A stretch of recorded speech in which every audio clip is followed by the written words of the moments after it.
పరిశుద్ధుడు, అంతేకాదు ఆయన ప్రేమామూర్తి. ప్రేమించాడు. యోహాను సువార్త 3:16 ప్రకారం అవునండి చదవద్దు.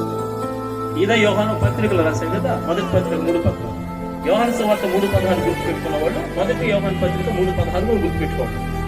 అక్కడే రాశాడంటే ఆయన మన నిమిత్తము తన ప్రాణమును పెట్టింది కనుక ప్రేమ ఎట్టుదని తెలుసుకున్నాము అని రాశాడు. స్తోత్రం.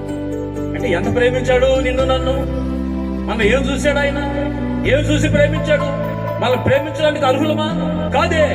కేవలం ఆయన స్వరూపములో ఆయన పోలిక చొప్పున చేసుకొని ఆయన ఊపిరి పోసిన కారణం చేత పాపం ఆధ్యాత్మికంగా పాపంగా మరి మరణానికి వెళ్ళిపోతే నువ్వు పాతాళానికి వెళ్ళిపోయి బాధపడతావని ప్రభు నీ కొరకు మహిమను విడిచి భూమి మీదకి వచ్చాడు. ఎంత అద్భుతం! ఎంత ప్రేమ ఉంది! ఎంత ప్రేమ చూపించాడు! తన ప్రాణాన్నే మన కొరకు పెట్టేశాడు. తన ప్రశస్త రక్తాన్ని మన కొరకు చెందించాడు.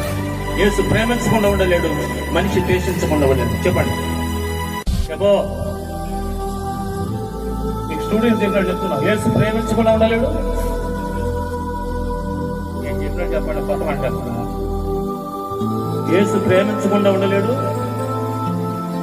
మనిషి ద్వేషించకుండా ఉండలేడు. దేవుడు ప్రేమించడానికి కారణం నేను చెప్తాను, చెప్పండి. దేవుడు ప్రేమించడానికి కారణం ఆయన పరిశుద్ధుడు కాబట్టి.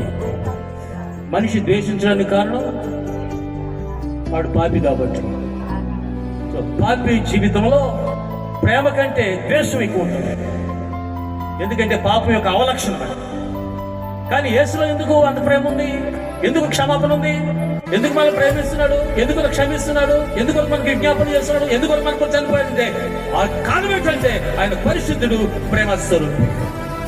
బైబిల్ చెప్తుంది, మొదటి పత్రిక 4:19 నేను మాట్లాడుతాను, నోట్ చేసుకోండి, చదవకండి. అక్కడ ఒక మాట ఉంది, ఆయనే మొదట మనం ప్రేమించిన కనుక మనం